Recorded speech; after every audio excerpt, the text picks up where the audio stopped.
ನಮಸ್ಕಾರ ವೀಕ್ಷಕರೇ, ಆಧ್ಯಾತ್ಮಿಕ ಪಯಣದ ಈ ಸಂಚಿಕೆಗೆ ನಿಮ್ಮೆಲ್ಲರಿಗೂ ಸ್ವಾಗತ. ನಮ್ಮ ಈ ಹಿಂದಿನ ಸಂಚಿಕೆಯಲ್ಲಿ ಬ್ರಹ್ಮಕುಮಾರಿ ಆಶಾ ಅವರು ತಮ್ಮ ಆಧ್ಯಾತ್ಮಿಕ ಜೀವನದ ಪಯಣ ಹೇಗೆ ಶುರುವಾಯಿತು ಅನ್ನೋದ್ರ ಬಗ್ಗೆ ತಿಳಿಸ್ಕೊಡ್ತಾ ಇದ್ದರು. ಬನ್ನಿ ಅವ್ರನ್ನ ಈ ಕಾರ್ಯಕ್ರಮಕ್ಕೆ ಮತ್ತೆ ಸ್ವಾಗತ ಮಾಡ್ತಾ ಅವರ ಆಧ್ಯಾತ್ಮಿಕ ಪಯಣದ ಇನ್ನೂ ಅನೇಕ ಅನುಭವಗಳನ್ನು ನಾವು ತಿಳ್ಕೊಳ್ಳೋವಂಥ ಪ್ರಯತ್ನ ಮಾಡೋಣ. ಅಕ್ಕರೆ ನಿಮಗೆ ಈ ಕಾರ್ಯಕ್ರಮಕ್ಕೆ ಸ್ವಾಗತ. ನೀವು ಹಿಂದಿನ ಸಂಚಿಕೆಯಲ್ಲಿ ತಿಳಿಸ್ತಾ ಇದ್ರಿ, ಮೊದಲನೇ ಸಾರಿ ನೀವು ಮೌಂಟ್ ಅಬುಗೆ ಹೋಗುವಂಥ ಒಂದು ಚಾನ್ಸ್ ಏನು ಸಿಕ್ಕಿತ್ತು. ಹೋಗುವಂಥ ಎಲ್ಲ ರೀತಿಯ ಒಂದು ಏನಂತಾರೆ ಪ್ರಿಪ್ರೇಷನ್ ಮಾಡ್ಕೊಂಡಿದ್ರಿ.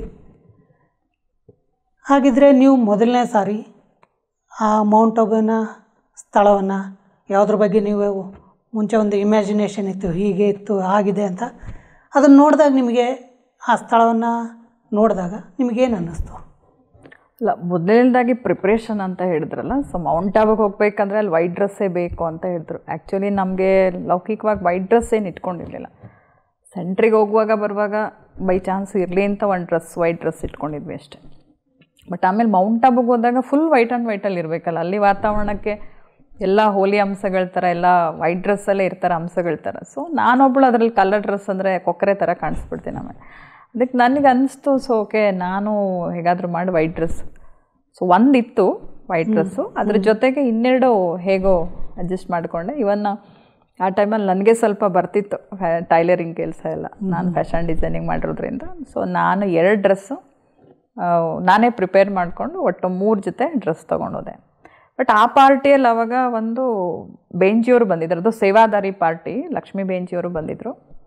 ನಮಗೆಲ್ಲ ವಾಪಸ್ ಕರ್ಕೊಂಡು ಬರುವಾಗ ಹಾಗೆ ಸೋಮನಾಥ್ ಕೂಡ ತೋರಿಸ್ಕೊಂಡು ಬರುವಂಥ ಒಂದು ಪ್ರೋಗ್ರಾಮ್ ಇತ್ತು.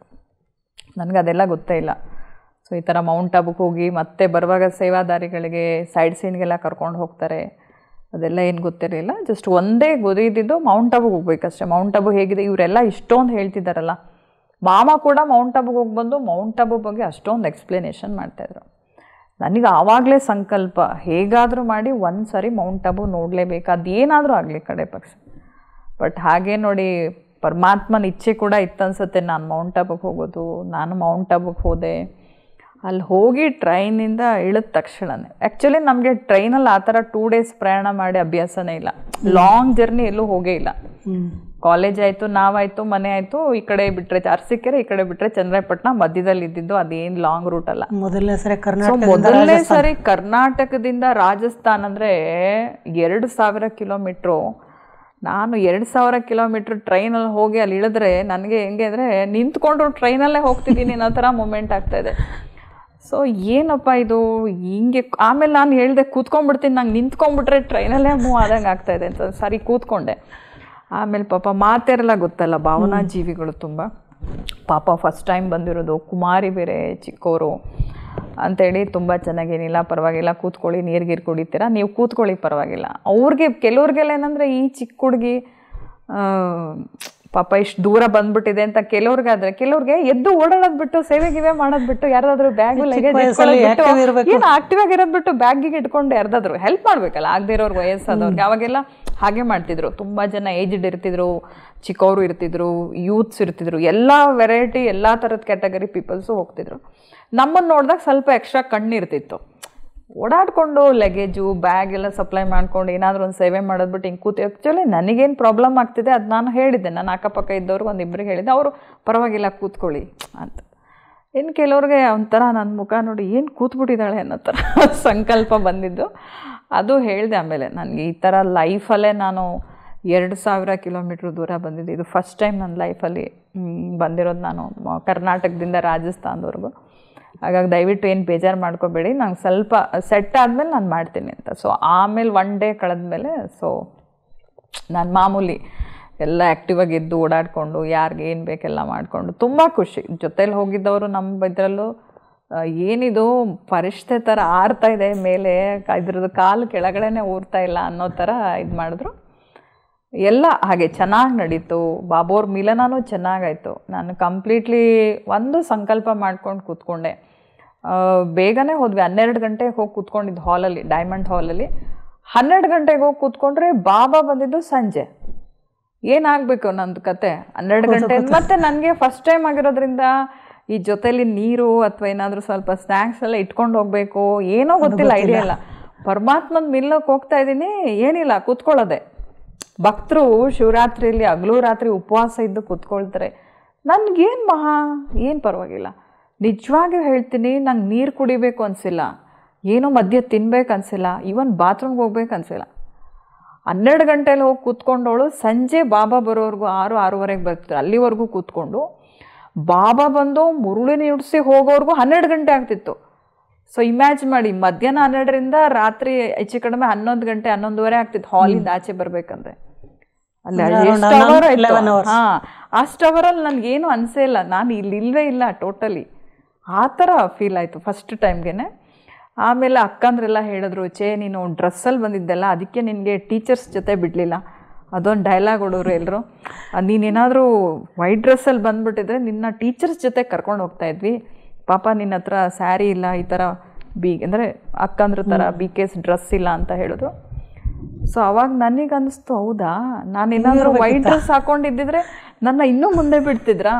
ಸೊ ಅನ್ನಿಸ್ತು ಅವಾಗ, ಸೊ ನೆಕ್ಸ್ಟ್ ಟೈಮ್ ಏನಾದರೂ ಬಂದರೆ ಅಕ್ಕಂದ್ರ ಥರ ವೈಟ್ ಆ್ಯಂಡ್ ವೈಟಲ್ಲಿ ಪ್ರಿಪೇರ್ ಆಗಿ ವೈಟ್ ಸ್ಯಾಡಿಲೇ ಬರಬೇಕು ಅಂತ ಸುಮ್ಮನೆ ಒಂದು ಬಾಬಾ ರೂಮ್ ಹೋದಾಗ ಸಂಕಲ್ಪ ಮಾಡಿದೆ. ಏನು ಆ ಸಂಕಲ್ಪ ಭಗವಂತನಿಗೆ ಕೇಳಿಬಿಟ್ಟು ತಥಾಸ್ತು. ಸೊ ನೆಕ್ಸ್ಟ್ ಇಯರ್ ಬಾಬಾ ಮಿಲ್ಲಕ್ಕೆ ಹೋಗುವಾಗ ಇದೇ ಡ್ರೆಸ್. ಸೆಕೆಂಡ್ ಟೈಮ್ ಹೋದಾಗಲೂ ಇನ್ನು ನೀವು ಸರೆಂಡರ್ ಆಗಿದ್ರು ಅಥವಾ ಸರೆಂಡರ್ ಅಲ್ಲ, ಟ್ರಯಲ್. ಅವಾಗೆಲ್ಲ 3 years ಆಗೋವರೆಗೂ ನಮಗೆ ಟ್ರಯಲ್ ಅಂತ ಹೇಳ್ತಿದ್ರು. ಬಟ್ ನನಗೆ ದೊಡ್ಡವರು ಅಬ್ಸರ್ವ್ ಮಾಡಿರೋ ಪ್ರಕಾರ ಅಕ್ಕಂದ್ರೆಲ್ಲ ಇವಳೇನು ಕಂಪ್ಲೀಟ್ ಸೆಂಟ್ರಿಗೆ ಬರಲ್ಲ ಅನಿಸುತ್ತೆ, ಇವಳಿಗೆ ಸ್ವಲ್ಪ ಅಂದರೆ ನಾನು ಸ್ವಲ್ಪ ಮನೆ ಕಡೆ ಅಟ್ಯಾಚ್ಮೆಂಟ್ ಜಾಸ್ತಿ, ಇನ್ನೂ ಸ್ಟಡಿ ಮಾಡಬೇಕು, ಇನ್ನೂ ಹೈಯರ್ ಸ್ಟಡಿ ಮಾಡಬೇಕು, ಇನ್ನೂ ನಾನು ಹೊರಗಡೆ ಏನಾದರೂ ಅಚೀವ್ಮೆಂಟ್ ಮಾಡಬೇಕು, ಆ ಥರ ಆಸೆ ಇದೆ. ಇವಳು ಸೆಂಟ್ರಿಗೆ ಬರ್ತಾಳೆ ಇಲ್ವೋ ಡೌಟ್ ಅಂತ ಕೆಲವೆಲ್ಲ ಅಕ್ಕಂದ್ರೂ ಮಾತಾಡ್ಕೊಳ್ಳೋರು, ಎಲ್ಲ ಕಡೆ ಅಕ್ಕಂದ್ರೂ ಹಾಗೆ ಹೇಳೋರು. ಸೊ ದೊಡ್ಡವ್ರಿಗೂ ಆ ವಿಚಾರ ಮೂಡ್ತು. ದೊಡ್ಡವ್ರಿಗೂ ನಾನು ಕಂಡ್ರೆ ಇವಳೇನು ಈಗಲೇ ಸರೆಂಡರ್ ಆಗೋ ಥರ ಕಾಣ್ತಾ ಇಲ್ಲ, ಇವಳೇನು ಬರೋಳ ಥರ ಕಾಣ್ತಾ ಇಲ್ಲ ಅಂದ್ಬಿಟ್ಟು ಅವರು ಎಷ್ಟು ಬೇಕಷ್ಟು ನ್ಯಾರ ಪ್ಯಾರಾಗಿ ಬಿಹೇವ್ ಮಾಡ್ತಿದ್ರು.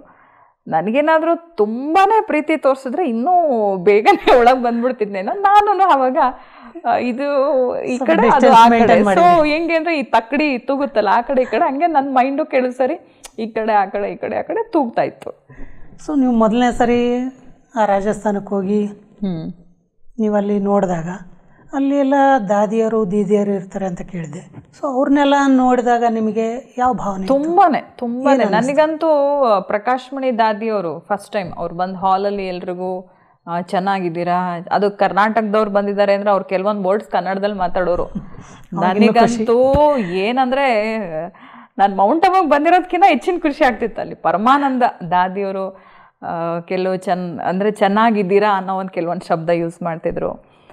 ಆ ಟೈಮಲ್ಲೇ ನನಗೆ ದಾದಿ ಕನ್ನಡದಲ್ಲಿ ಎಲ್ಲಿ ಕರ್ನಾಟಕ ಎಲ್ಲಿ ರಾಜಸ್ಥಾನ ಎಂಥ ದಿ ಗ್ರೇಟ್ ದಾದಿ, ಅಟ್ಲೀಸ್ಟ್ ಕೆಲವೊಂದು ಶಬ್ದ ನಮಗೆ ಆ ಕನ್ನಡದಲ್ಲಿ ಕೇಳುವಾಗ ರಿಯಲಿ ವಂಡರ್ ಅನಿಸ್ತಿತ್ತು. ದಾದಿನೇ ಅದು, ಇನ್ಯಾರು ಆ ಜಾಗ ತುಂಬಕ್ಕೆ ಸಾಧ್ಯನೇ ಇಲ್ಲ. ಮತ್ತು ಅವರಷ್ಟು ಪ್ರೀತಿ, ಅವರಷ್ಟು ಕೇರಿಂಗು, ಅವರಷ್ಟು ಲವಿಂಗು ನೇಚರು ಯಾರೇ ಹೋಗಲಿ, ಒಂದು ದಾದಿಗೆ ಯಾವ ಸ್ಟೇಟು ಯಾವ ಝೋನ್ ಅಂತ ಇಂಪಾರ್ಟೆಂಟ್ ಬರ್ತಿರ್ಲಿಲ್ಲ. ಬಾಬಾ ಅವ್ರ ಮನೆಗೆ ತನ್ನ ಮಕ್ಕಳು ಬಂದಿದ್ದಾರೆ. ಸೊ ಬಾಬಾ ಅವರು ಏನು ಪಾಲನೆ ಪ್ರೀತಿ ಕೊಟ್ಟಿದ್ರೋ ಅದನ್ನು ನಾನು ನನ್ನ ಮುಖಾಂತರ ಕೊಡಬೇಕನ್ನೋದು ಒಂದೇ ದಾದಿಗೆ ಗುರಿ ಇದ್ದಿದ್ದು. ಸೊ ಹಾಗಾಗಿ ನನಗೆ ದಾದಿ ನೋಡಿದಾಗಂತೂ ರಿಯಲಿ ದಾದಿ ಇಸ್ ಗ್ರೇಟ್. ಬೇಹದ್ದು ದಾದಿ ಅಂದರೆ ಬೇಹದ್ದು ದಾದಿ. ನಾವೇನೋ ಸಾಕಾರದಲ್ಲಿ ಬ್ರಹ್ಮ ಬಾಬಾ ಅವ್ರು ನೋಡಿರಲಿಲ್ಲ, ದಾದಿಯವ್ರನ್ನ ನೋಡಿದಾಗ ಅನ್ನಿಸ್ತಾ ಇತ್ತು ಅಂದರೆ ಬಾಬಾ ಅವ್ರು ಎಷ್ಟು ಚೆನ್ನಾಗಿ ಇವ್ರಿಗೆಲ್ಲ ತಾನು ಏನು ಇತ್ತು ಅದನ್ನು ಇವರಲ್ಲಿ ತುಂಬಿ ಹೋಗಿದ್ದಾರೆ. ಬಾಬಾ ಅವರಲ್ಲಿ ಏನು ಕೇರಿಂಗು ಲವಿಂಗ್ ಎಲ್ಲ ನೇಚರ್ ಇತ್ತಂತ ಕೇಳಿದ್ದೀವಿ. ಸೊ ಅದನ್ನೆಲ್ಲ ದಾದಿಯರಿಗೆ ತುಂಬಿ ನೆಕ್ಸ್ಟು ನಾನು ಹೋದ್ಮೇಲೆ ನೀನು ಇದನ್ನು ನಡೆಸ್ಕೊಂಡು ಹೋಗ್ಬೇಕಂತ ಅದನ್ನೆಲ್ಲ ಇವರಿಗೆ ಕಲಿಸಿ ಹೋಗಿದ್ದಾರೆ ಅನ್ನೋದೊಂದು ಅನಿಸ್ತಾ ಇತ್ತು. ಬಟ್ ದಾದಿಯರ ವರ್ಡಿಂಗ್ಸು ಅದೆಲ್ಲ ರಿಯಲಿ ನಿಜವಾಗಿ. ಹಾಗಿದ್ರೆ ಮೊದಲನೇ ಸರಿ ನಿಮಗೆ ಅಷ್ಟೊಂದು ಚೆನ್ನಾಗಿ ಅನಿಸಿತ್ತು, ಸರಿ ಅಲ್ಲಿಂದ ವಾಪಸ್ ಬರ್ತಾ ನಿಮಗೆ ಇಲ್ಲ, ನನಗೆ ಬಾಬಾ ರೂಮಲ್ಲಿ ಕೂತ್ಕೊಂಡು ನಂಗೆ ಹೇಳೋಕ್ಕೆ ಮನಸ್ಸಿಲ್ಲ, ಎಲ್ಲ ಹೋಗ್ಬಿಡ್ಲಿ, ನಾನು ಇಲ್ಲೇ ಬಿಟ್ಬಿಟ್ಟು ಹೊಟ್ಟೋಗ್ಬಿಡ್ಲಿ, ನಾನು ಇಲ್ಲೇ ಇದ್ಬಿಡೋಣ ಅಂತ. ಆಮೇಲೆ ಬಿಡ್ತಾರ ಆ ಜೊತೆಲಿ ಕರ್ಕೊಂಡು ಹೋಗಿರೋರು, ಎಲ್ಲಿದ್ದಾಳೆ ಹುಡ್ಕೊಂಡ್ಬಂದು ಮತ್ತೆ ಬೈತಾ ಇದ್ದಾರೆ, ನಿನ್ನಿಂದ ಎಲ್ಲ ಲೇಟ್ ಆಗ್ತಾ ಇದೆ, ಇಲ್ಲಿ ಬಂದು ಕೂತ್ಕೊಂಡ್ಬಿಟ್ಟಿದ್ಯಾ ನೀನು, ಬಾ ಅಲ್ಲಿ ಕಾಯ್ತಾ ಇದ್ದಾರೆ ನಿನಗೆ, ಪಾರ್ಟಿ ಎಲ್ಲ ಹೊರಟಿದೆ ಹೋಗಲ್ವಾ ಅಂತ. ನನಗೆ ಹಿಂದಿನ ದಿನ ರಾತ್ರಿನೇ ಪ್ಯಾಕ್ ಮಾಡ್ಕೊಳ್ಳುವಾಗಲೇ ಹಿಂಸೆ. ನಾಳೆ ಬೆಳಗ್ಗೆ ಎದ್ದು ಟ್ರೈನ್ಗೆ ಹೋಗ್ಬೇಕು, ಇಷ್ಟು ಗಂಟೆಗೆ ರೆಡಿ ಆಗಬೇಕು, ನೀನು ವಾಪಸ್ ಹೋಗಬೇಕು ಊರಿಗೆ ಅಂದರೆ ನಾನು ಹಂಗೆ ಹೇಳಿದೆ ರೂಮಲ್ಲಿರೋರಿಗೆಲ್ಲ, ನನಗೆ ಯಾಕೆ ವಾಪಸ್ ಹೋಗೋಕ್ಕೆ ಇಷ್ಟ ಆಗ್ತಿಲ್ಲ, ನಾನು ಇಲ್ಲೇ ಇದ್ಬಿಡ್ತೀನಿ ಅಂತ. ಅವರೆಲ್ಲ ಪಾಪ ಮಾತೇರೋ ನನ್ನ ಮುಗ್ಧತೆನ ಅರ್ಥ ಮಾಡಿಕೊಂಡು, ಹಾಗೆಲ್ಲ ಇಲ್ಲಿ ಉಳ್ಕೊಳ್ಳೋಂಗಿಲ್ಲ, ಹಂಗೆಲ್ಲ ಹಠ ಮಾಡಬಾರ್ದು, ಇಲ್ಲೇ ಇರ್ತೀನಿ ನಾನು, ನೀವು ಹೊರ್ಟೋಗಿ ಅಂತ. ಯಾಕೆಂದರೆ ಇದು ಬೇಹದ ಸ್ಥಾನ, ನಮ್ಮ ಥರನೇ ಸಾವಿರಾರು ಜನ ಬರ್ತಿರ್ತಾರೆ, ನಮ್ಮ ಥರನೇ ನೆಕ್ಸ್ಟ್ ಪಾರ್ಟಿ ಬರೋರಿದ್ದಾರೆ, ಅವ್ರಿಗೆಲ್ಲ ಜಾಗ ಬಿಡ್ವಾ, ನಾನೊಬ್ಬಳು ಉಳ್ಕೊಂಬಿಟ್ರೆ ಎಷ್ಟು ಜಾಗ ತೊಗೊಂಡ್ಬಿಡ್ತೀನ, ಹೋಗಿ ನಾನು ಬಿಟ್ಬಿಟ್ಟು ಹೊರ್ಟೋಗಿನಿ. ಆಮೇಲೆ ನಿಮ್ಮಮ್ಮ ಅಪ್ಪನಿಗೆ ಏನು ಹೇಳೋಣ ಅಂದ ತಕ್ಷಣ ನಂಗೆ ಭಯ ಶುರುವಾಯಿತು. ಅದು ಕರೆಕ್ಟ್ ಅಲ್ವಾ, ಒಂದು ವಾರಕ್ಕೋಸ್ಕರ ಹೋಗ್ಲಿ ಪಾಪ ಅಂತ ಎಲ್ಲ ಥರ ಸಹಕಾರ ಕೊಟ್ಟು ಕಳಿಸ್ಕೊಟ್ಟಿದ್ದಾರೆ.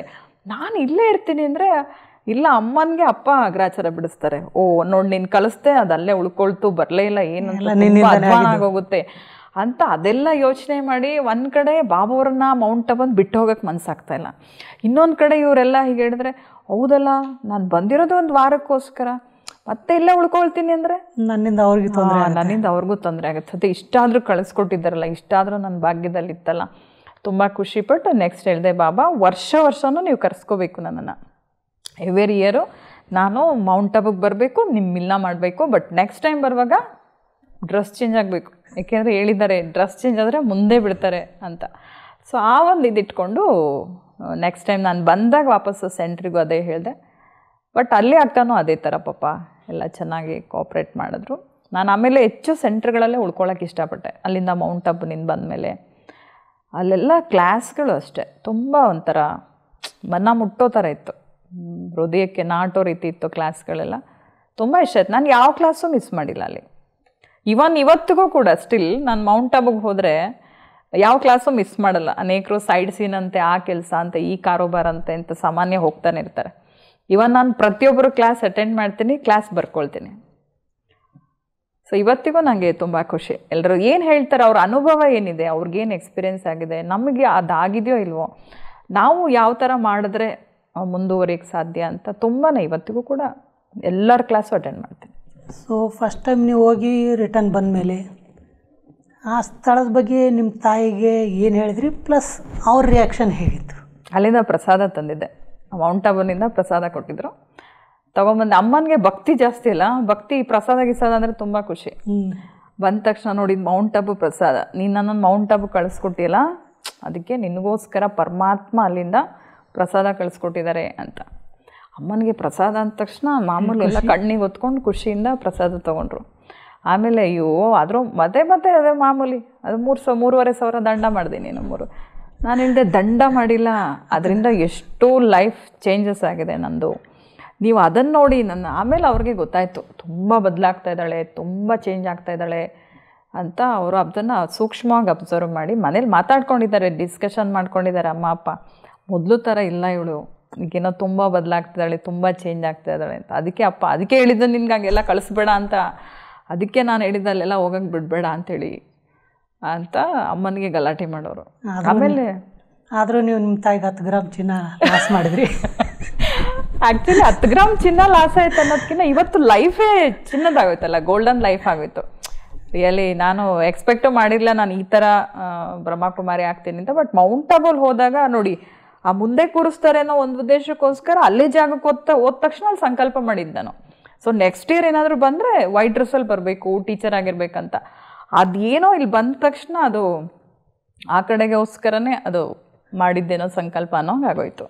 ಸೊ ನೀವು ಈ ಬ್ರಹ್ಮಕುಮಾರಿ ಸಂಸ್ಥೆಗೆ ಹೋಗ್ತಾ ಇದ್ದಿದ್ದು, ಅಲ್ಲಿ ಕ್ಲಾಸ್ಗಳು ಕೇಳಿದ್ದು, ಪ್ಲಸ್ಸು ಈ ಮಧುಬನಕ್ಕೆ ಹೋಗಿ ಬಂದಿದ್ದು, ಇದೆಲ್ಲ ನಿಮ್ಮ ರಿಲೇಷನ್ಸು ನಿಮ್ಮ ಫ್ರೆಂಡ್ಸಿಗೆ ಗೊತ್ತಾದ್ಮೇಲೆ ಅವ್ರದ್ದೆಲ್ಲ ರಿಯಾಕ್ಷನ್ ಹೇಗಿತ್ತು? ಫ್ರೆಂಡ್ಸು ಒಬ್ಳು ಹೇಳ್ತಾ ಇದ್ಲು, ನೀನು ಮೌಂಟ್ ಆಬೂಗೆ ಹೋಗೋ ಬದಲು ನನ್ನ ಜೊತೆ ಸಿನಿಮಾಗೆ ಬಂದಿದ್ರೆ ಅಲ್ಲೋಗಿ 7 ಡೇಸಲ್ಲಿ ಏನು ಚೇಂಜಸ್ ಆಗಿದೆಯಲ್ಲ, ನಿನಗೆ ಒಂದು ಸಿನಿಮಾ ತೋರಿಸ್ಬಿಟ್ಟು ನಾನು 2 ದಿವಸದಲ್ಲೇ ನೀನು ಚೇಂಜ್ ಮಾಡಿಬಿಡ್ತೀನಿ ಅಂತ. ಅದಕ್ಕೆ ನಾನು ಹೇಳಿದೆ, ನೀನು ಯಾವ ಸಿನಿಮಾ ತೋರಿಸಿದ್ರು ನನಗೆ ನಾನು ಚೇಂಜ್ ಆಗಲ್ಲ. ಸೊ ಅಷ್ಟೊಂದು ಪ್ರಿಪೇರ್ ಆಗಿದೆಯಾ, ಅಷ್ಟೊಂದು ಮೆಂಟಲಿ ಸ್ಟೆಬಿಲಿಟಿ ಬಂದಿದೆಯಾ ನಿನಗೆ, ಸರಿ ಬಾ ಹಾಗಾದ್ರೆ ನನ್ನ ಜೊತೆ ಸಿನಿಮಾಗೆ ಅಂತ ಫ್ರೆಂಡ್ಸು. ನಾನು ಹೇಳಿದೆ, ನೋಡಪ್ಪ ಇವಾಗ ತಾನೇನೋ ಮೌಂಟ್ ಆಬೂಗೆ ಹೋಗಿ ಬಂದಿದ್ದೀನಿ, ಅಲ್ಲೇ ಬೇಕಾದಷ್ಟು ಖರ್ಚಾಗಿದೆ, ಈ ಸಿನಿಮಾ ಹೋಟೆಲು ಮತ್ತು ನನ್ನ ಹತ್ರ ಈಗೇನೋ ಖರ್ಚು ಮಾಡೋಕ್ಕಿಲ್ಲ. ಅವ್ರೇನಂದ್ರೆ ಈ ಕೆಟ್ಟದಕ್ಕೆ ನಾನೇ ವಾಲಂಟ್ರಿ ಖರ್ಚು ಮಾಡ್ತೀನಿ ಬಾ ಅಂತ ರೆಡಿ ಇರ್ತಾರೆ. ಹೌದು. ಸೊ ನಾನೇ ಕರ್ಕೊಂಡು ಹೋಗ್ತೀನಿ ಬಾ, ನೀನೇನು ನಿನ್ನ ಹತ್ರ ಏನು ಖರ್ಚು ಕೇಳ್ತಾ ಇಲ್ಲ, ಬಾ ನೀನು ಕೊಡು ಅಂತ. ನಾನು ಹೇಳಿದೆ ತೊಗೊಂಡ್ಮೇಲೆ ಇವತ್ತೆಲ್ಲ ನಾಳೆ ವಾಪಸ್ ಕೊಡಬೇಕು, ಅದಕ್ಕೆ ಆ ಥರ ಖರ್ಚು ಮಾಡೋದು ಬೇಡ, ಮತ್ತು ವಾಪಸ್ ರಿಟರ್ನ್ ಅವ್ರಿಗೆ ಟ್ರೀಟ್ ಅಂತ ಕೊಡಬೇಕಿತ್ತು ಅವಾಗ, ಅದು ಬೇಡ. ಸೊ ಅದಕ್ಕೆ ನಾನು ಹೇಳಿದೆ, ಸಾರಿಮಾ ಬೇಜಾರು ಮಾಡ್ಕೋಬೇಡಿ, ನೀವು ಹೋಗ್ಬಿಟ್ಟು ಬನ್ನಿ ಅಂತ. ಅಲ್ಲ ಬೆಟರ್, ಬಹುಶಃ ನೀವು ಅವರನ್ನೇ ಆ ರಾಜಸ್ಥಾನ ಮೌಂಟ್ ಅಬಿಗೆ ಕರಬೇಕಿತ್ತು. ಅಲ್ಲ, ನಾನು ಅವ್ರಿಗೆ ಸೆಂಟ್ರಿಗೆ ಕರ್ಕೊಂಡು ಹೋದೆ, ನೀವು ಅಲ್ಲಿ ಬನ್ನಿ, ಆಮೇಲೆ ನಾನು ನಿಮ್ಮ ಜೊತೆ. ನಾನು ಅದಕ್ಕೆ ಫಸ್ಟ್ ಅವ್ರಿಗೆ ನಾನು ಕರೆದೆ, ಅವ್ರಿಗೆ ನೀವು ಸೆಂಟ್ರಿಗೆ ಬನ್ನಿ, ಆಶ್ರಮಕ್ಕೆ ಬನ್ನಿ ಅಂತ. ಅವರು ನೋಡು ನೀನೀಗ ಆಲ್ರೆಡಿ ಅಲ್ಲಿ ಹೋಗಿ ಸನ್ಯಾಸಿ ಆಗ್ತಾ ಇದೆಯಾ, ನಿಮ್ಮದು ನೋಡಿದ್ರೆ ಯಾವ ಭಾವ ನಡವಳಿಕೆ ಎಲ್ಲ ನೋಡಿದ್ರೆ ಚೇಂಜಸ್ ನೋಡಿದ್ರೆ ನೀನು ಕಂಪ್ಲೀಟ್ ಏನೋ ಸನ್ಯಾಸಿ ಆಗ್ತೀಯ ಅನ್ನೋ ಥರ ಕಾಣ್ತಾ ಇದೆ. ಯಾವಾಗಲೂ ಏಕಾಂತದಲ್ಲಿ ಇರ್ತೀಯ. ಅವರು ಏಕಾಂತ ಅಂತಿರಲಿಲ್ಲ, ಯಾವಾಗಲೂ ಒಂಟು ಬಡಕ್ಕೆ ಸುಂಟ್ರ ಗಾಳಿ ಥರ ಒಬ್ಬಳೇ ಬರಬರ ಹೋಗ್ತಿರ್ತೀಯ, ಒಬ್ಬಳೇ ಬರಬರಂ ಬರ್ತಿರ್ತೀಯ, ಏನೋ ಚಿಂತನೆ ಮಾಡ್ತಿರ್ತೀಯ, ಏನೋ ವಿಚಾರ ಮಾಡ್ತಿರ್ತೀಯ, ನಮಗೂ ಏನೇನೋ ಹೇಳ್ತಿರ್ತೀಯ, ನೀನು ಹೇಳೋದು ಯಾವುದು ನಮ್ಗೆ ಅರ್ಥ ಆಗಲ್ಲ. ಹಾಗಾಗಿ ದಯವಿಟ್ಟು ಅಮ್ಮ ನಮ್ಮನ್ನು ಆ ಲೈನ್ಗೆ ಕರಿಬೇಡ, ನಮ್ಮನ್ನು ಆ ಕಡೆಗೆ ಎಳಿಬೇಡ ಅಂತ ಹೇಳ್ತಾಯಿದ್ರು. ಆಗಲೂ ನನ್ನ ಕ್ಲೋಸ್ ಫ್ರೆಂಡ್ಸ್ ಇದ್ದರು, ಅವರೊಂದು 2-3 ಜನ, ಅವರನ್ನು ಸೆಂಟ್ರಿಗೆ ಕರ್ಕೊಂಡು ಹೋದರೆ ಅದರಲ್ಲಿ ಒಬ್ಳಂತೂ ಫುಲ್ ನಂತರನೇ ಅಯ್ಯೋ ಎಲ್ಲೋ ಬಂದುಬಿಟ್ಟಿದ್ದೀವಿ, ಇದು ಯಾವುದೋ ಒಂದು ಪವಿತ್ರ ಸ್ಥಾನ, ತುಂಬ ಚೆನ್ನಾಗಿದೆ ಅಂತ ಫೀಲು. ಇನ್ನೆರಡು, ಅಮ್ಮ ನಮ್ಮನ್ನು ನೆಕ್ಸ್ಟ್ ಟೈಮಿಂದ ಅಲ್ಲಿ ಕರ್ಕೊಂಡು ಹೋಗ್ಬೇಡ, ನಾವು ಆ ಜಾಗಕ್ಕೆ ಬರೋಕ್ಕೆ ಯೋಗ್ಯರು ಅಲ್ಲ, ಆ ಥರ ಫೀಲ್ ಮಾಡೋಕ್ಕೆ ಶುರು ಮಾಡಿದ್ಲು ಅವಳು. ನೆಕ್ಸ್ಟ್ ಯಾವಾಗಲಾರ ನಾನು ಆಶ್ರಮಕ್ಕೆ ಹೋಗುತ್ತೆ, ನಿನಗೆ ಸರಿ ಅದು, ನೀನು ಹೋಗು, ನಮ್ಮನ್ನು ಮಾತ್ರ ಕರಿಬೇಡ. ಈ ಒಳ್ಳೆ ಜಾಗಕ್ಕಾದರೆ ಈ ರಾವಣ ಕೇಳ್ಕೊಳ್ತಾನಂತೆ ರಾಮನಿಗೆ, ನಿಂದು ಯಾವುದು ನನಗೆ ಒಳ್ಳೆ ಗುಣ ಬರಬಾರ್ದು ಕಣಪ್ಪ ಅಂತ. ಸೊ ಹಾಗಾಯ್ತು ಇವ್ರುಗಳನ್ನ ಕರ್ಕೊಂಡೋಗಿ, ನೀನು ಹೋಗೋಂಗಿದ್ರೆ ನೀನು ಹೋಗು, ನನ್ನನ್ನು ಮಾತ್ರ ಕರಿಬೇಡ ಆಶ್ರಮಕ್ಕೆ ಅನ್ನೋ ಥರ ಅವರಿದ್ದರು. ಆಮೇಲೆ ನಾನು ಸೆಂಟ್ರಿಗೆ ಸೇರಿ ಸರೆಂಡರ್ ಆದಮೇಲೆ ಅವ್ರದ್ದೆಲ್ಲ ಮ್ಯಾರೇಜ್ ಆಗೋಗಿತ್ತು ಫ್ರೆಂಡ್ಸ್ದೆಲ್ಲ. ಒನ್ ಟೈಮ್ ನೋಡ್ಬೇಕಂತ ಹುಡ್ಕೊಂಬಂದಿದ್ದಾರೆ ನನ್ನನ್ನು. ಹುಡ್ಕೊಂಡು ಬಂದು ಹೇಳ್ತಾರೆ, ರಿಯಲಿ ನೀನು ಅವಾಗ ಹೇಳ್ತಾ ಇದ್ದೆ ನಮಗೇನೂ ತಲೆಗೆ ಹೋಗ್ತಿರ್ಲಿಲ್ಲ, ಈಗ ನೋಡು ನಮಗೆ ಬುದ್ಧಿ ಬಂದು ಯಾಕಾದರೂ ನಮ್ಮ ಕೈಯಾರೆ ನಾವೇ ನಮ್ಮ ಲೈಫ್ನ ಹಾಳು ಮಾಡ್ಕೊಂಡ್ವೋ ಅಂತ ಅನ್ನಿಸ್ತಾ ಇದೆ ಇವತ್ತು. ರಿಯಲಿ ಅಪ್ಪ ನೀನು ಗ್ರೇಟು, ನೀನು ಹಾಗೆ ನೀನು ಹೀಗೆ, ರಿಯಲಿ ನೀನು ಯಾವ ಥರ ನಿನ್ನ ಮೈಂಡ್ ಮೆಂಟಲಿ ಆ ಥರ ಇತ್ತು ಥಾಟ್ಸ್ಗಳು, ನಿನ್ನನ್ನು ನೋಡಿದ್ರೆ ಇವತ್ತಿಗೂ ಹ್ಯಾಟ್ಸ್ ಆಫ್ ಅಂಥೇಳಿ ಅವ್ರು ನನಗೆ ಮೈಮೆ ಮಾಡಿ ಖುಷಿಪಡಿಸಿ ನಿನ್ನ ಸೆಲೆಕ್ಟ್ ಮಾಡಿದ್ದಿದೆಯಲ್ಲ ಲೈಫು, ರಿಯಲಿ ಖುಷಿಪಟ್ಟರು ತುಂಬಾ. ಆವಾಗ ಬೈತಾ ಇದ್ವು, ಯಾಕೆ ಹೋಗ್ತೀಯಲ್ಲ ಆಶ್ರಮಕ್ಕೆ ಹೋದ್ರೆ ಹಂಗೆ ಮಾಡ್ಬಿಡ್ತೀನಿ, ನಿನಗೇನಾಗಿದೆ, ಪದೇ ಪದೇ ಏನೋ ಭಾರಿ ನಾನು ಇದು ಅನ್ನೋ ಹಂಗೆ ನಿನಗೇನಾಗಿದೆ, ನೀನು ಯಾಕೆ ಆಶ್ರಮಕ್ಕೆ ಹೋಗ್ತೀಯಾ ಅನ್ನೋ ಥರ. ಅಂದರೆ ಆಶ್ರಮಕ್ಕೆ ಹೋಗೋದಂದ್ರೆ ಅವ್ರ ದೃಷ್ಟಿಲಿ ಯಾರು ಅಪ್ಪ ಅಮ್ಮ ಇಲ್ಲದೆ ಇರೋರು, ವಯಸ್ಸಾಗಿರೋರು, ಯಾರು ನೋಡ್ಕೊಳಕ್ಕೆ ಇಲ್ಲದೆ ಇರೋ ಅನಾಥರು, ಏನು ಎಜುಕೇಷನ್ ಇಲ್ಲದೆ ಇರೋರು, ಚೆನ್ನಾಗಿಲ್ದಿರೋರು, ಆ ಥರದವರು ಆಶ್ರಮಕ್ಕೆ ಹೋಗೋದಂತ ಅವ್ರ ಮೆಂಟಾಲಿಟಿ. ನಿನಗೇನಾಗಿದೆ, ಪದೇ ಪದೇ ನಿನಗೇನಾಗಿದೆ, ಎಲ್ಲ ಇದಾರಲ್ಲ, ಅಪ್ಪ ಇದ್ದಾರೆ, ಎಜುಕೇಷನ್ ಇದೆ, ಎಲ್ಲ ಇದೆ, ನೀನು ಯಾಕೆ ಹೋಗಬೇಕು ಆಶ್ರಮಕ್ಕೆ ಅನ್ನೋ ಥರ. ಸೊ ನಿಮ್ಮ ರಿಲೇಷನ್ಸ್ ಅವ್ರದ್ದೆಲ್ಲ ಹೇಗಿತ್ತು? ರಿಲೇಷನ್ ಎಲ್ಲ ಅಂದರೆ ಅಪ್ಪ ನಂತರ ದೇಹ ಬಿಟ್ಟರು. ಅಪ್ಪ ದೇಹ ಬಿಟ್ಟಾಗ ಎಲ್ಲ ಕೂರಿಸ್ಕೊಂಡು ಡಿಸೈಡ್ ಮಾಡಿದ್ರು, ಹೇಗಾದರೂ ಮಾಡಿ ಅಮ್ಮನ ತಮ್ಮನಿಗೆ ಮದುವೆ ಮಾಡಬೇಕು ಅಂತ. ಆಗೆಲ್ಲ ಮಾತಾಡಿದ್ರು. ನಾನು ಹೇಳಿದೆ, ಇಲ್ಲ ನಾನು ಮದುವೆ ಆಗಲ್ಲ, ಡಿಸೈಡ್. ಯಾಕೆಂದರೆ ಅಪ್ಪ ಹೋದ್ರಲ್ಲ, ಭಯ ಇಲ್ಲ. ಈಗ ಭಯ ಇಲ್ದಿರೋದ್ರಿಂದ ನಾನು ಧೈರ್ಯವಾಗಿ ಹೇಳಿದೆ, ಈಗ ನಾನು ಮದುವೆ ಆಗಲ್ಲ, ಏನು ಮಾಡ್ಕೋತೀರೋ ಮಾಡ್ಕೋದಿಲ್ಲ ಅಷ್ಟೇ. ಅಮ್ಮನಿಗೆ ಯೋಚನೆ ಇಲ್ಲಮ್ಮ, ಹೆಂಗಾದ್ರೂ ಮಾಡಿ ಮದುವೆ ಮಾಡ್ಕೊ, ಜನ ಆಡ್ಕೊಳ್ತಾರೆ ನೋಡಿ. ಇದು ಹೆಂಗೆ ಬರುತ್ತೆ ಪ್ರಶ್ನೆ ಅಂದರೆ, ಜನ ಆಡ್ಕೊಳ್ತಾರೆ. ಆಡ್ಕೊಳ್ಳೋ ಅಂಥ ಕೆಲಸ ಏನು ಮಾಡಿದ್ದೀನಿ? ಆಡ್ಕೊಳ್ಳೋ ಅಂಥ ಕೆಲಸ ಅಂತಲ್ಲ, ನಿಮ್ಮ ಮಗಳು ನಿಮಗೆ ಇಷ್ಟೊಂದು ಬಾರನ ಮದುವೆ ಮಾಡಿಕೊಟ್ಟಿಲ್ಲ, ಅದು ಲೋಕದಲ್ಲಿ ಅದೊಂದು ಕಾಮನ್ ಮೆಂಟಾಲಿಟಿ. ಅಮ್ಮನಿಗೆ ಹೇಳೋರಂತೆ, ಏನೋ ದುಡ್ಡು ಉಳಿಸ್ಬೇಕಂತನಾ, ದುಡ್ಡು ಉಳಿಯುತ್ತೆ ಅಂತ ಆಶ್ರಮ ಕಳಿಸ್ತಾ ಇರೋದು. ಆ್ಯಕ್ಚುಲಿ ಅವ್ರಿಗೆ ಆಶ್ರಮ ಕಳ್ಸೋಕ್ಕೆ ಇಷ್ಟನೇ ಇಲ್ಲ, ಯಾಕೆಂದ್ರೆ ಅವ್ರದ್ದೇ ಭಕ್ತಿ ರೂಟ್ ಬೇರೆ, ನಮ್ಮದೇ ಜ್ಞಾನದ ರೂಟ್ ಬೇರೆ. ಇನ್ನು ಅಪ್ಪ ಅಂತೂ ಇದಕ್ಕೆ ಸೇರಲಿಲ್ಲ, ಅವ್ರದ್ದು ಇನ್ನೊಂದು ರೂಟು. ಆದರೆ ಅಮ್ಮನಿಗೆ ತುಂಬ ಎಲ್ಲ ಟಾರ್ಚರ್ ಮಾಡಿದ್ದಾರೆ. ಮದುವೆ ಮಾಡಬೇಕಾಗತ್ತೆ, ದುಡ್ಡು ಖರ್ಚಾಗತ್ತೆ, ಈ ಥರ ಎಲ್ಲ ತುಂಬ ಮಾತುಗಳು. ರಿಯಲಿ ಅವ್ರು ಅದು ಕೇಳಿ ಕೇಳಿ ತುಂಬ ಆಮೇಲೆ ಆಟ್ವಿಕ್ ಆಗಿಬಿಟ್ರು. 1-2 ಸರಿ ಅವರು ತುಂಬ ಸೀರಿಯಸ್ ಆಗೋಗ್ಬಿಟ್ರು ಅಮ್ಮ. ಅವಾಗ ನಾವು ಹೇಳಿದ್ವಿ, ನೀವು ಯೋಚನೆ ಮಾಡಬೇಡಿ, ಜನಗಳ ಮಾತು ಯಾವುದಕ್ಕೂ ತಲೆ ಕೆಡಿಸ್ಕೋಬೇಡಿ. ಜನ ಇವತ್ತು ಇದ್ರೂ ಮಾತಾಡ್ತಾರೆ, ಇಲ್ಲದೇ ಇದ್ರೂ ಮಾತಾಡ್ತಾರೆ, ಒಳ್ಳೆಯವರಾದರೂ ಮಾತಾಡ್ತಾರೆ, ಕೆಟ್ಟೋದ್ರೂ ಮಾತಾಡ್ತಾರೆ. ಈಗ ನಾನು ಆಶ್ರಮಕ್ಕೆ ಹೋಗ್ತಾ ಇದ್ರು ಮಾತಾಡ್ತಿದ್ದಾರೆ, ಬೇರೆ ಯಾವ್ದಾದ್ರು ಹುಡುಗನ ಜೊತೆ ಹೋಗಿದ್ರು ಮಾತಾಡ್ತಾ ಇರೋರು. ಸೊ ಹಾಗಾಗಿ ಈ ಥರ ಎಲ್ಲ ನಾನು ಅವ್ರಿಗೆ ಕನ್ವಿನ್ಸ್ ಮಾಡಿ, ಆದರೂ ಜನಗಳ ಮಾತು ಎಫೆಕ್ಟ್. ನಾವೊಂದು ನಮ್ಮ ಜೀವನನ ಒಳ್ಳೆ ದಾರಿಯಲ್ಲಿ ತಗೊಂಡು ಹೋಗ್ತಾ ಇದೀವಿ ಅಂದಾಗ ಯಾರೇನು ಮಾತಾಡಿದ್ರು 108 ವಿಘ್ನಗಳು ಜಾಸ್ತಿ, 108 ವಿಘ್ನಗಳು ಬರುತ್ತೆ. ಒಳ್ಳೆ ರಸ್ತೆಯಲ್ಲಿ ಹೋಗ್ತಿದ್ದಾನೆ ಅಂದರೆ ಅವನಿಗೆ ಪರೀಕ್ಷೆಗಳು ಜಾಸ್ತಿ, ಅವನಿಗೆ ಪೆಟ್ಟು ಜಾಸ್ತಿ, ಅವನಿಗೆ ಮಾತು ಜಾಸ್ತಿ. ಈಗ ಸಾಮಾನ್ಯವಾಗಿ ನೀವು ನೋಡಿ ಧರ್ಮಸ್ಥಾಪಕ ಆತ್ಮಗಳು ಯಾರೆಲ್ಲ ಇದ್ದಾರೆ, ಇವನ್ ಏನೂ ಬೇಡ, ನಮ್ಮಲ್ಲೇ ಬಸವಣ್ಣವ್ರನ್ನೇ ತಗೊಳ್ಳಿ, ಅಗ್ಮಾದೇವಿ ಅವ್ರನ್ನೇ ತಗೊಳ್ಳಿ, ಬಸವಣ್ಣವ್ರಿಗೆ ಸಹಿತ ಇವತ್ತು ಏನು ಬಸವಣ್ಣವ್ರನ್ನ ವಚನಗಳ ಅರಿಕಾರ, ವಚನಗಳ ಇದು ಸೃಷ್ಟಿಕರ್ತ ಅಂತೆಲ್ಲ ಏನು ಇದು ಮಾಡ್ತಾರೆ, ಅದೇ ಬಸವಣ್ಣವ್ರನ್ನ ಈ ಜನ ಎಷ್ಟು ಹೀನಾಮಾನವಾಗಿ ಕೊಂದ್ರು ಅಥವಾ ಹೀನಾಮಾನವಾಗಿ ಅವರನ್ನ ತ್ಯಜಿಸಿದ್ರು, ಹೀನಾಮಾನವಾಗಿ ಅವರನ್ನ ಊರು ಬಿಟ್ಟು ಹೋಗೋಂಗ್ ಮಾಡಿದ್ರು ಅಲ್ವಾ. ಎಷ್ಟು ಅಪಮಾನಗಳು ಮಾಡಿದ್ರು, ಎಷ್ಟು ತೊಂದರೆಗಳು, ಅವರ ಹೇಳಿಕೆಗೆ ಅವರ ಸಿದ್ಧಾಂತಕ್ಕೆ ಈ ಜನ ಎಷ್ಟು ಇವತ್ತು ಇದು ಮಾಡಿ ಕೊನೆಗೆ ಇವತ್ತು ಬಸವಣ್ಣವ್ರ ಸ್ಟ್ಯಾಚು, ಬಸವಣ್ಣವ್ರ ಮಂದಿರ, ಬಸವಣ್ಣವ್ರ ವಚನ, ಬಸವಣ್ಣವ್ರ ಪೂಜೆ ಅವ್ರನ್ನ ಫಾಲೋ ಮಾಡೋರು ಎಷ್ಟೋ ಜನ ಆಗೋಗಿದ್ದಾರೆ. ಬಟ್ ಅವತ್ತು ಬಸವಣ್ಣವ್ರಿಗೆ ನೀವೇನ್ ಮಾಡಿದ್ರಿ, ಅವ್ರು ಒಳ್ಳೆ ಮಾರ್ಗನೇ ತೋರ್ಸಕ್ ಹೊರಟಿದ್ದು. ಅದೇ ತರ ಬುದ್ಧನಿಗೂ ಅಷ್ಟೇ ಒಳ್ಳೆ ಮಾರ್ಗ ಅಂತಲ್ಲ, ಸಮಾಜದಲ್ಲಿ ಅದು ಒಂದು ಎಲ್ರದ್ದು ಫಿಕ್ಸ್ ಏನಂದ್ರೆ ಪರಿವರ್ತನೆಯನ್ನ ಬೇಗನೆ ಆಕ್ಸೆಪ್ಟ್ ಮಾಡಲ್ಲ, ಪರಿವರ್ತನೆಯನ್ನ ಫಸ್ಟ್ ಅಪೋಸ್ ಮಾಡೋದು. ಅದು ಯಾವಾಗ ಪರಿವರ್ತನೆ ನಿಧಾನ ಚೇಂಜಸ್ ಆಗ್ತಾ ಹೋಗಿ ಅದರಿಂದ ಎಷ್ಟು ಒಳ್ಳೇದು ಸಿಗುತ್ತಲ್ಲ ಆವಾಗ ಆಕ್ಸೆಪ್ಟ್ ಮಾಡ್ತಾರೆ. ಬಟ್ ಆ ಮೂಮೆಂಟಲ್ಲಿ ಮಾತ್ರ ಕಂಪಲ್ಸರಿ ಪರಿವರ್ತನೆ ಅಂದ್ರೆ ಆಕ್ಸೆಪ್ಟ್ ಮಾಡೋಂಗೇ ಇಲ್ಲ. ತುಂಬ ಜನ ಅದೇ ಥರ ತುಂಬಾ ವಿಘ್ನಗಳು ಬಂತು. ನಾನು ಸೆಂಟ್ರಿಗೆ ಸೇರಿಕೊಂಡಿದ್ದು ಬಂದಿದ್ದು ಒಂದು ಚಮತ್ಕಾರನೇ. ಒಂದು ಕಡೆ ಇವರೆಲ್ಲ ಇವಳು ಬರಲ್ಲ ಆಶ್ರಮಕ್ಕೆ, ಇವಳು ಹೀಗೆ ಹೇಗೆ ಅಂತ, ಅಲ್ಲಿ ರಿಲೇಷನ್ ಎಲ್ಲ ಇವಳು ಇಲ್ಲಿ ಇರೋದೇ ಇಲ್ಲ, ಇವಳು ಯಾವತ್ತಿದ್ರೂ ಆಶ್ರಮಕ್ಕೆ ಹೋಗೋದೆ. ಆ ಕಡೆ ಅಮ್ಮ ನೋಡಿದ್ರೆ ಈಗ ಅಪ್ಪ ಇಲ್ವಲ್ಲ, ನಮಗೆ ನೀವು ಇರಿ ಅಟ್ಲೀಸ್ಟ್ ಇದ್ದು. ಸರಿ, ನಾನು ಸ್ವಲ್ಪ ದಿನ ಇದ್ದೆ ಅಮ್ಮನ ಜೊತೆಗೆ, ಸ್ವಲ್ಪ ಏನೋ ಒಂದು ಧೈರ್ಯ ಬರುತ್ತೆ. ಯಾಕೆಂದರೆ ನಮಗೆ ಸ್ಪಿರಿಚುವಲ್ ಜ್ಞಾನ ಗೊತ್ತಿತ್ತು, ಯೋಗ ಮಾಡ್ತಾಯಿದ್ವಿ. ಅವ್ರ ಜೊತೆಗೆ ಸ್ವಲ್ಪ ದಿನ ಇದ್ದೆ. ಮನೆಗೆ ಬಂದವರೆಲ್ಲ ಕೇಳೋಕ್ಕೆ ಶುರು ಮಾಡಿದ್ರು, ಏನಮ್ಮ ಕೆಂಡ ಇಟ್ಕೊಂಡಿದ್ಯಾ ಮಡ್ಲಲ್ಲಿ ಅಂತ. ನನಗೆ ಆಶ್ಚರ್ಯ, ಏನು ಕೆಂಡ ಇಟ್ಕೊಂಡಿದ್ಯಾ ಮಡ್ಲಲ್ಲಿ ಅಂತ ಕೇಳ್ತಾರೆ ಅಮ್ಮನಿಗೆ. ಎಷ್ಟು ಚೆನ್ನಾಗಿದೆ ಹುಡುಗಿ, ಇದನ್ನು ಮದುವೆ ಮಾಡಿದೆ, ನೀನು ಮನೇಲಿ ಇಟ್ಕೊಂಡು ಕೂತಿದ್ಯಾ ಅಂತ. ಸರಿ, ಆಮೇಲೆ ಒಂದಿಬ್ಬರು ಬಂದರು ನೋಡೋಕ್ಕೆ ಅಂತ. ಅಮ್ಮ ಅಂದರು, ನೀನು ರೆಡಿಯಾಗಿ ಬಾ ನೋಡ್ಬೇಕಂತೆ.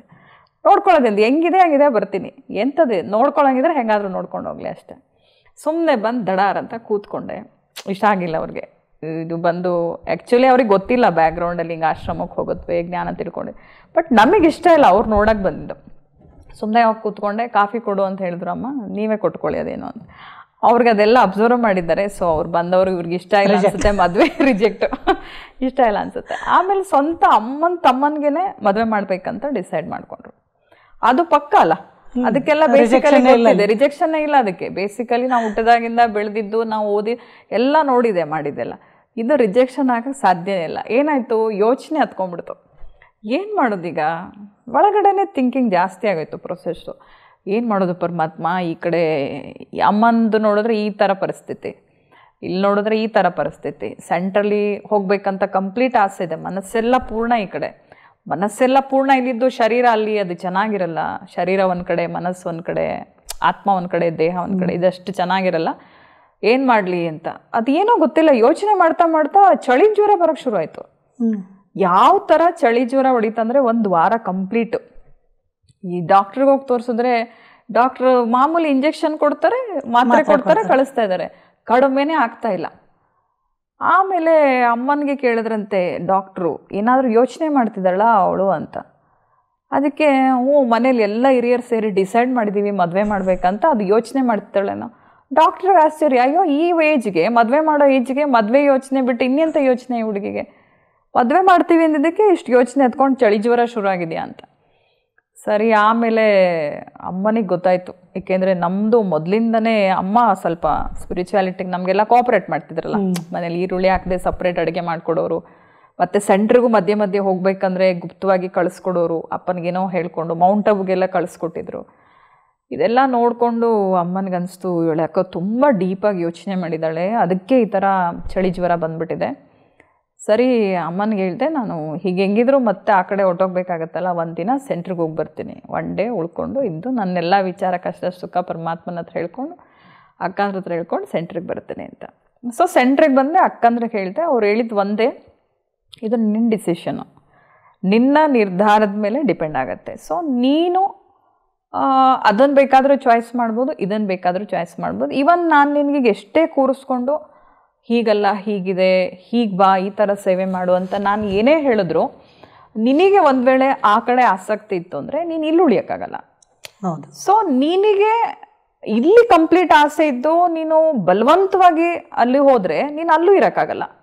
ಸೊ ಹಾಗಾಗಿ ಈಗ ಯಾವುದಾದ್ರೂ ಒಂದು ಡಿಸಿಷನ್ ನೀನು ತಗೋ, ನೀನು ಏನು ಮಾಡಬೇಕು, ಚಾಯ್ಸ್ ಇಸ್ ಯುವರ್ಸ್, ಡಿಸಿಷನ್ ಇರಲಿ, ಮನಸಾರೆ ಯಾವುದು ನಿಮಗೆ ಇಷ್ಟ ಅದನ್ನ ನಿನ್ನ ಡಿಸಿಷನ್. ಈಗ ನೀನು ಅಲ್ಲಿ ಹೋಗಬೇಕೋ ಅಥವಾ ನೀನು ಇಲ್ಲಿ ಸರಳರಾಗಿ ಬ್ರಹ್ಮಕುಮಾರಿಯಾಗಿ ಸೇವೆ ಮಾಡಬೇಕೋ ಅಥವಾ ನೀನು ಮದುವೆ ಆಗಿ ಫ್ಯಾಮಿಲಿ ಮೆಂಬರ್ ಆಗಿ ನಿಮ್ಮ ಅಮ್ಮ ನಿಮ್ಮ ಮಾಮ ಅವ್ರನ್ನ ನೋಡ್ಕೊಂಡು ಇರಬೇಕು, ನೀನು ಡಿಸೈಡ್ ಮಾಡು.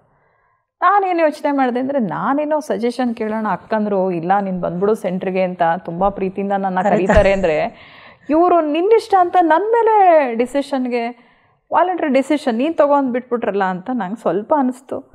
ಏನು ಯಾರು ನಂಗೆ ಕೋಆಪ್ರೇಟ್ ಮಾಡ್ತಲ್ಲ, ಯಾರು ಸಹಕಾರ ಕೊಡ್ತಲ್ಲ, ಇಂಡಿವಿಜುವಲ್ ನಾನು ಒಬ್ಬಳೇ ಹೋರಾಡ್ತಾ ಇದ್ದೀನಿ ಒಳಗಡೆ. ಆ ಹೋರಾಟದಲ್ಲಿ ಚಳಿ ಜ್ವರ ಜಾಸ್ತಿ ಆಗಿದೆ, ಯೋಚನೆ ಜಾಸ್ತಿ ಆಗಿದೆ. ಸರಿ, ಆಮೇಲೆ ಏನು ಮಾಡಿದ್ರು, ಒನ್ ಡೇ ನಾನು ಸೆಂಟ್ರಲ್ಲಿ ಉಳ್ಕೊಂಡೆ. ಕಂಪ್ಲೀಟ್ ಅವತ್ತು ನಿದ್ರೆ ಬಂದಿಲ್ಲ, ಊಟನೂ ಮಾಡ್ಬೇಕಂತ ಅನಿಸಿಲ್ಲ. ಸುಮ್ಮನೆ ಬಾಬವ್ರ ಮುಂದೆ ಕೂತ್ಕೊಂಡು ಏನು ಮಾಡ್ತೀಯೋ ಗೊತ್ತಿಲ್ಲ ಪರಮಾತ್ಮ, ನಿನ್ನನ್ನೇ ನಂಬಿದ್ದೀನಿ, ನಿನಗೋಸ್ಕರ ಜೀವನ ಕೊಡಬೇಕಂತ ತೀರ್ಮಾನ ಮಾಡಿದ್ದೀನಿ, ಸಮಾಜ ಸೇವೆ ಮಾಡಬೇಕಂತ ಹೊರಟಿದ್ದೀನಿ.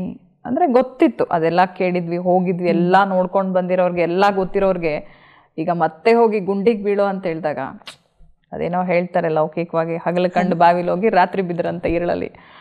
ಹಂಗಾಗಬಾರ್ದು ನನ್ನ ಜೀವನ. ಏನಾದರೂ ಒಂಚೂರು ಪ್ಲೀಸ್ ರಿಕ್ವೆಸ್ಟ್ ಮಾಡಿಕೊಂಡೆ ಪರಮಾತ್ಮನ, ದಯವಿಟ್ಟು ನೀನು ಏನಾದರೂ ಮಾಡಪ್ಪ, ಪ್ಲೀಸ್ ಪ್ಲೀಸ್ ಪ್ಲೀಸ್, ಏನು ಮಾಡ್ತೀಯೋ ಗೊತ್ತಿಲ್ಲ, ನನಗೆ ಹೆಂಗಾದರೂ ಮಾಡಿ ಇದರಿಂದ ಬಚಾವ್ ಮಾಡು ಅಂತ. ಸರಿ, ಒನ್ ಡೇ ಉಳ್ಕೊಂಡೆ. ಆಮೇಲೆ 2 ಡೇಸ್ ಆಯಿತು, ಮನೆಯಿಂದ ಫೋನ್ ಬಂತು, ಲ್ಯಾಂಡ್ ಫೋನ್ ಸೆಂಟ್ರಲ್ಲಿ ಇತ್ತಲ್ಲ, ಅವಾಗ ಬರಲೇ ಇಲ್ಲ ಅವಳು, 2 ದಿವಸ ಆದರೂ ಇಲ್ಲೇ ಇದ್ದಾಳೆ ಅಂತ.